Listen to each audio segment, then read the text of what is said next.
Saudari-saudaraku yang terkasih di dalam Kristus, saya yakin saudari-saudara sekalian setuju dengan saya kalau saya mengatakan bahwa Gereja Katolik di Indonesia adalah gereja yang hidup. Memang keadaan tiap-tiap keuskupan berbeda-beda, tetapi saya yakin bahwa gereja kita terus bergerak dinamis. Tanda-tandanya sangat banyak. Berkembangnya berbagai macam pelayanan di dalam berbagai macam bidang seperti pendidikan, kesehatan, keterlibatan sosial dalam berbagai macam bentuknya, aktifnya organisasi-organisasi kemasyarakatan Katolik, dialog antar komunitas iman, dan masih banyak lagi. Di dalam dinamika itu, para uskup, awam, imam, biarawan dan biarawati terlibat sesuai dengan peran mereka yang berbeda-beda.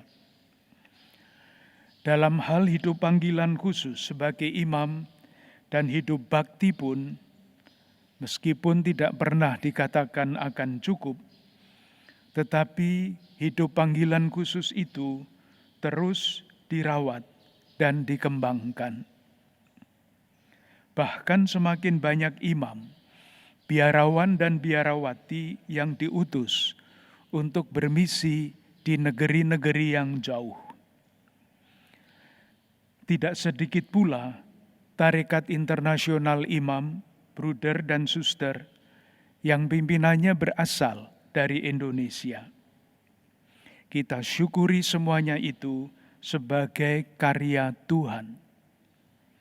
Dan dalam semuanya itu, para perintis yang pada awal sejarah Gereja Katolik di Indonesia datang untuk mewartakan Injil, yaitu para misionaris, mempunyai peranan yang sangat-sangat penting dan menentukan.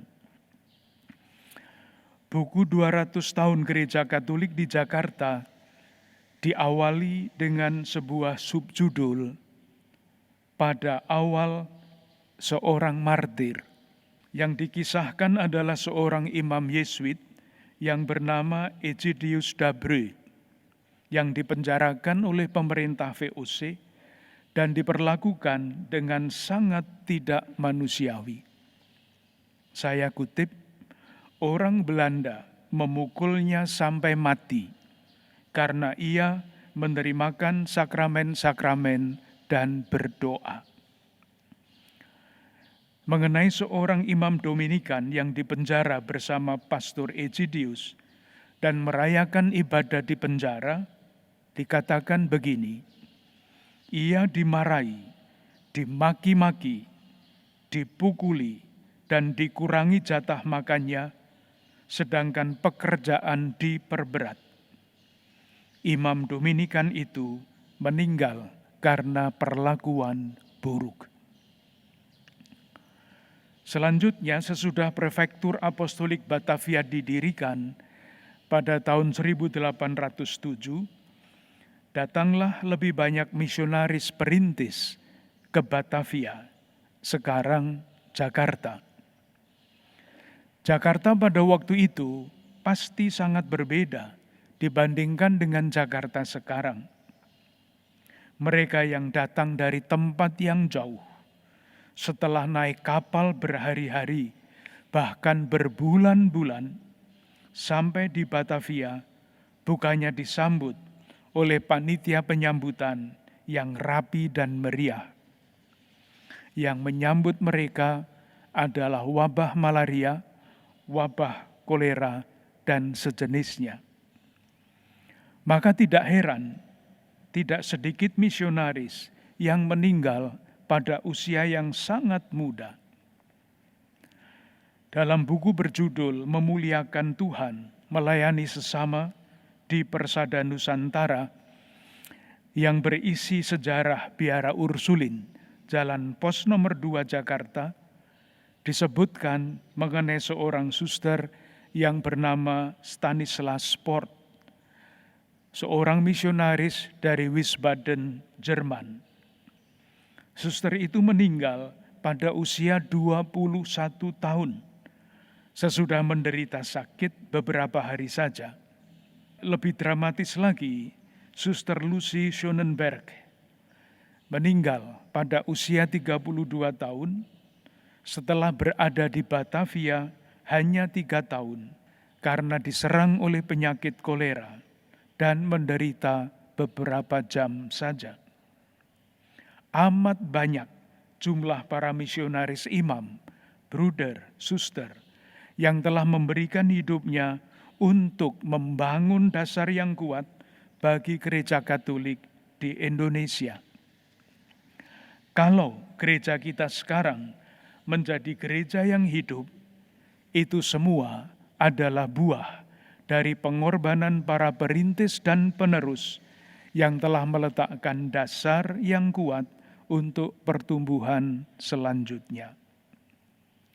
Mereka ini adalah penerus Petrus dan rasul-rasul yang lain yang berdiri dengan suara nyaring mewartakan Injil di bumi Nusantara, seperti diceritakan di dalam Kisah Para Rasul bab 2. Mereka ini adalah pribadi-pribadi yang berbuat baik dan karena itu harus menderita, sekaligus yakin bahwa itu adalah kasih karunia Allah, sebagaimana ditulis oleh surat Petrus yang kedua bab 2. Mereka adalah pribadi-pribadi yang bisa diserupakan dengan Yesus yang berkata, "Aku datang supaya mereka mempunyai hidup dan mempunyainya dalam kelimpahan," seperti dikatakan di dalam Injil Yohanes bab 10 ayat 10. Saudari-saudaraku sekalian, sebagai warga gereja Katolik di Indonesia, sekarang ini kita mengemban tanggung jawab sejarah untuk merawat, menjaga, dan mengembangkan agar gereja semakin hidup, semakin relevan, dan semakin signifikan. Pada hari panggilan ini, kita diajak secara khusus untuk berdoa dan terus berusaha mencari jalan agar panggilan khusus sebagai imam, bruder, suster, dan hidup bakti yang lain terus dijaga dan ditumbuhkan. Hal paling sederhana yang dapat dilakukan adalah memperkenalkan kepada kaum muda cara hidup khusus sebagai imam, bruder, suster, dan cara hidup bakti yang lain di dalam keluarga, di tempat-tempat pendidikan, dalam berbagai macam gerakan pendampingan iman bagi anak-anak, remaja, dan kaum muda. Sementara kesaksian hidup yang bahagia, yang bergembira dari para imam, biarawan dan biarawati, dan anggota komunitas hidup bakti sendiri akan menyentuh hati kaum muda untuk bertanya, "Tuhan, apakah Engkau menghendaki aku memilih jalan hidup untuk menjadi imam, biarawan, biarawati, atau jalan hidup bakti yang lain?" Mengakhiri renungan ini, saya ingin mengutip pesan Paus Fransiskus menyambut Hari Panggilan Sedunia tahun 2020. Beliau mengatakan ini, "Sahabat-sahabat terkasih, pada hari khusus ini, saya meminta gereja untuk terus mempromosikan panggilan.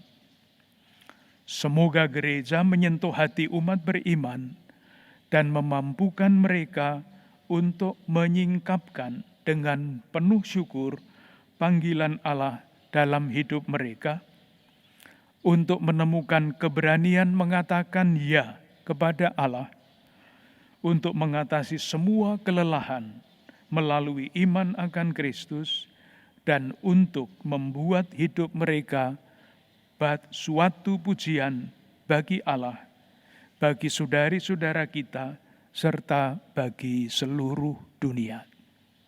Tuhan memberkati.